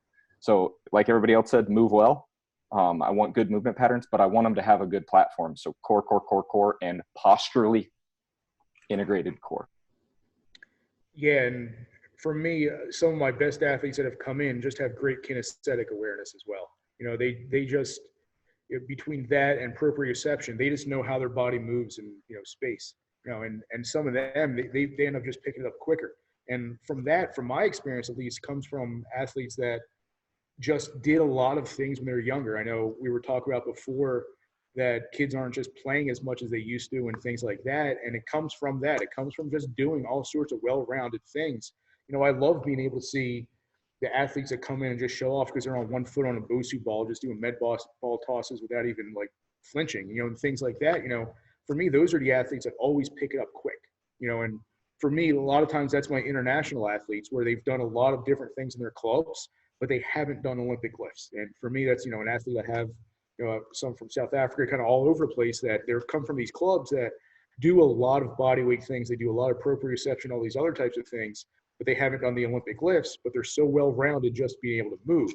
And talked about it before, but Dave Miller's in here and he brought up a good point too, proper squat. Like some kids I have just can't even do a body weight squat properly. You know, if they're not able to do that properly, it's going to affect everything else. So just being able to see somebody just stand tall and squat down and squat back up is a good thing. I've called out Dave a couple other times before, but he's the one I actually picked his brain a couple days ago.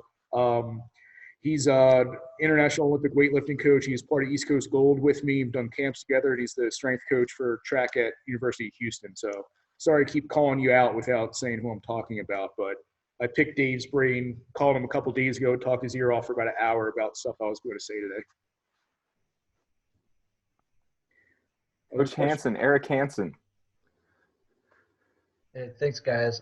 Question for Coach Schmidt, actually kind of a three-part question, and I did have to step away for a minute, so I hope it's not something you already covered. But I work with cross-country distance and middle distance runners. As far as the Olympic lifts, how close do you get them to their 1RM as far as the intensity during the season? How long do you keep them there? And at what point in the season do you place that? I've never had my distance runners go up to, in terms of testing or in terms of actual workouts, for your 1RM to get to 100%. Not necessarily testing, but in their workouts going to up to 1RM. Testing or doing, yeah, the actual workouts. The most I've had my distance runners get up to is 90%. I don't go to 100% of 1RM during the workouts, just because I don't see much of a benefit to doing it. Just because for them, they do a little bit more in terms of volume for the Olympic lifts. So I will have them do a couple times singles or doubles and things like that with the Olympic lifts, but I won't go up to 100%. For me, a lot of times that's more during the upperclassmen in like an indoor season. And then once we get into the outdoor, I do a little bit more volume. I like treating their indoor seasons a time to kind of check things out with them, whether that's the right way to do it or not. That's the way I like to do it. And then I, try to focus just more on their volumes, their training intensities, and their power outputs and all those other types of things we talked about. I do that during our outdoor season. Indoor season for me is kind of my most fun season for my distance runners. To give you background on what I do here, when I took over the program, I couldn't find an assistant coach really, so I coached every event by myself. And I've kind of coached every event at college by myself at one time or another. So I've had to learn a lot about different events. And I've coached just distance before, just sprints.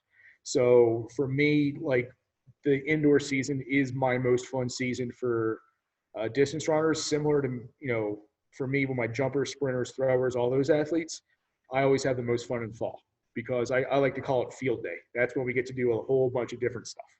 So for distance, that's usually our indoor season just because we're coming out of cross country. So that's usually when I can play around a little bit. And if I'm going to be experimental or try different things, like I said, those single leg movements, the single leg clean, the single leg RDL into the clean, that's when I try to incorporate those types of things. And sometimes my good guinea pigs are the very mobile or the very athletic, let's say 1730 guy, or somebody like that, to where they're athletic, they're not going to get hurt, they're not going to do anything like that. But I can kind of play around with things and kind of see if it's beneficial to them before I kind of bring it on to the masses of the rest of my distance group. What were the other questions? Does that kind of cover everything, or? Remember you said most of it. I think the other part was just wondering how long, that highest intensity that you get up to, how long you hold them there before you start pulling back on it. It's a week. It's in the weekly or 4-week blocks. So if it's on a week where they're just having a high power output, sometimes I will put distance runners during that phase and do like a more of a speed explosive week, which is still with the emphasis on distance running. But I'm not, I'm a decathlon, jumps guy. So that could be completely wrong for a distance runner. I just know that how I write my distance programs, that works for me. Kelvin. Yeah, quick question. Coach, in the competition phase, period, really, how close do you lift the competitions? for a sprinter? You mean how many days out? Yes, how many days out? Okay, so the most I will go is generally 2 days out because Thursday will be a harder workout if we're competing on a Saturday. Right. Friday, I do, and this will probably even come up next week when we're talking about like just general stuff. It's almost like a glorified dynamic. Different compound lifts. I just try to get the nervous system a little bit active. I don't like people resting or being very lax the day before a big meet, just because I want everything just firing. I'm not as bold as like Matt Lightham that does proprioception and like heavy cleans 2 hours before and, all that types of stuff that some, even Eastern European athletes do. The day before though, we'll do complexes. I'll do like a RDL to a clean to a push press. And we'll do like 5 sets of 6 of that, just like really, really quick with just the bar, like 40% of 1 RM. We'll get through, we'll do that and like one other lift, maybe some very light jump squats. We'll be out of there in 20 minutes. And that's kind of how I'll do it. Just get the nervous system ready to fire. And it's like I said, for me, it's almost like not a shakeout, but it's like a glorified dynamic warm up just to kind of get everything firing. And, that's what I'll do. But we will go pretty intense 2 days out. Because before that, how I have things scheduled, I will have had some rest before that to where now we're starting to fire back up and get the nervous system back up ready to compete. Unless I do, which I've done sometimes, I will go 3 days neural in a row earlier in the week. But that is very specific to some of the higher end athletes I had, where I will go 3 explosive days or high CNS days, drop it down low, and then try to hope for super compensation after 2 days of rest. All right, thank you.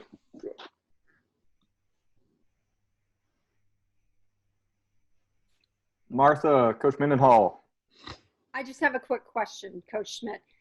You mentioned a little bit about the proprioception and standing on the Bosu ball and all that, but just talking from my experience with the jumpers that I work at the Flop House is I have college guys that are really good jumpers or, post-collegiate even, and they can't stand on one foot for a long time, and I mean, it shows up in their approaches at certain points that I kind of dissect out, and I'll slow them down or put them in a lunge to show them body position, and they can't be in that lunge. They fall over sideways, seriously.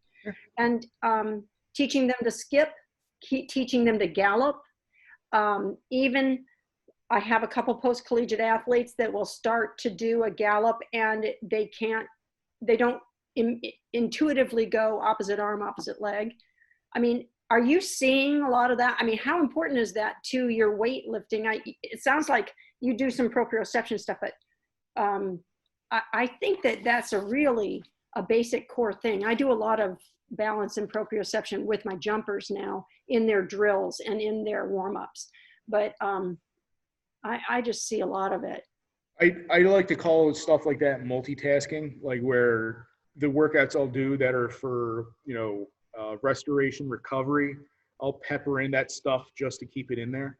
And it'll be part of that type of thing where we'll do plate holds overhead with a knee raise and just hold that position for a while. We'll do different things just to work those things. But yeah, I mean, what I've called, I'm not sure if Floyd is still in here, my buddy Floyd Turner, we used to call them isms sometimes. Like the big one would have always been, back when we were in college and everybody wanted to spin like Adam Nelson in the shot put with that high left leg sweeping through. Well, that's an Adam Nelson ism. That isn't the way to do it for everybody.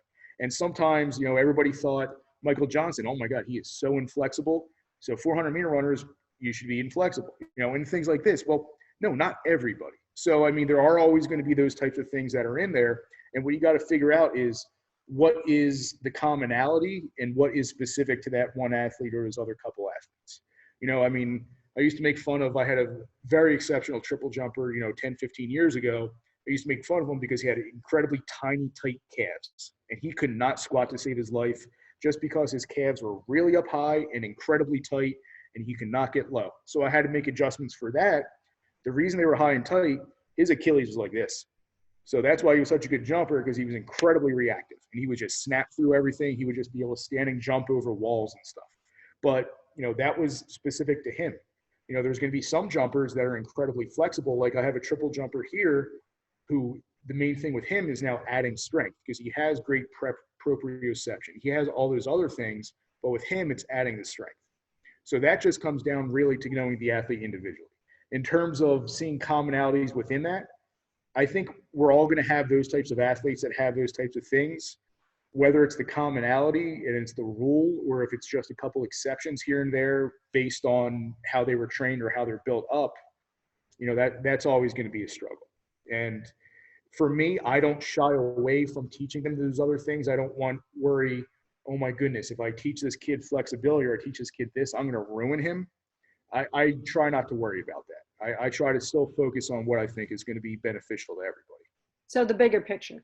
Yeah, I still focus on that. I mean, as long as it's not going to risk an injury. If somebody has a condition, like I said, that is, it's going to cause an injury just because they're not able to do it properly, like my triple jumper isn't able to squat, I'm not going to harp on him and say, you're squatting down to the floor. I don't care how tight you feel, because then he's going to hurt himself.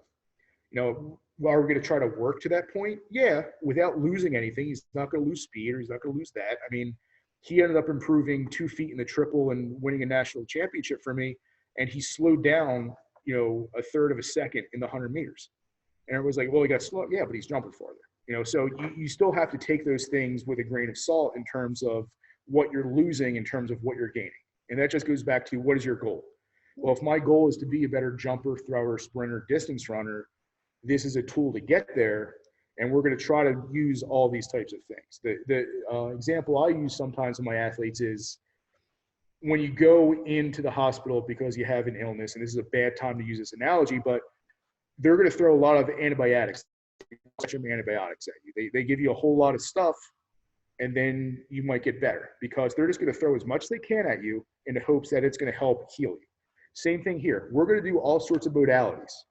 We're going to do Olympic lifting. We're going to do medicine balls. We're going to do this. They're all going to have benefits. What is the one that's making you jump that extra foot? I don't know. But we're still going to do everything because it's part of the program. Same thing with athletic training. We're going to ice. We're going to do this because you're injured. We're going to add this. We're going to add this flexibility. Well, what's the one that's making it better? I don't know. We're going to do everything. We're going to do all the modalities. We're going to have every tool in our box just to help us get to that end result. That's how I feel about it. Yeah, thank you.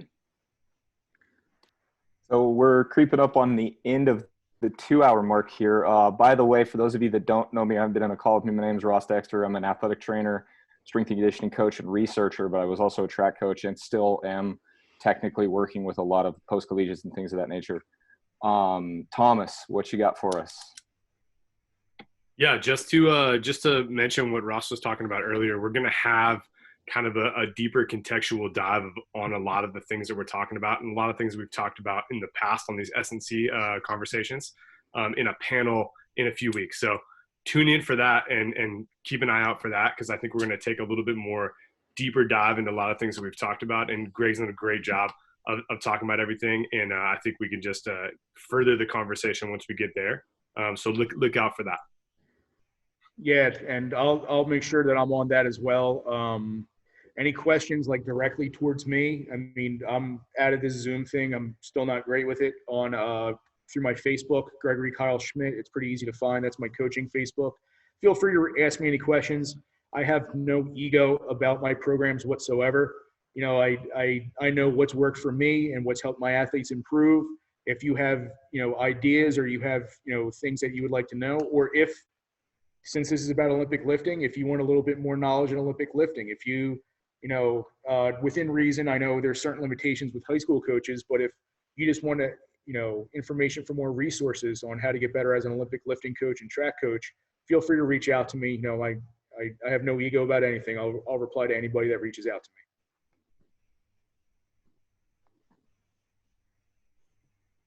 me. Marissa, you got anything to close it out? I really can't wait to try to set up an awesome strength and conditioning panel where we can really get into things, because, man, I love this stuff, and we've got a lot of diverse approaches to it, I think. And, Coach Pickering talking about it's going to be a lot of fun. It is. It's going to be very interesting, and I think it's going to get even more intense.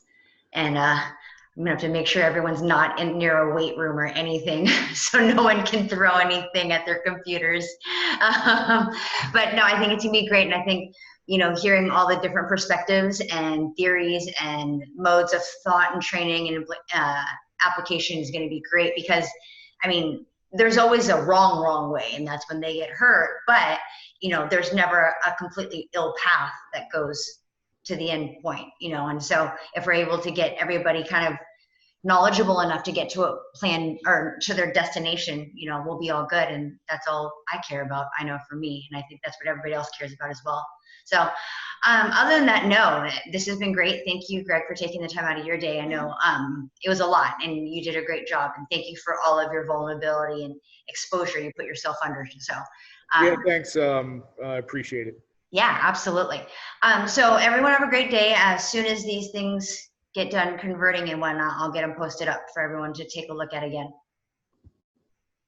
Thanks, guys. Have a good day. Thanks. Take care.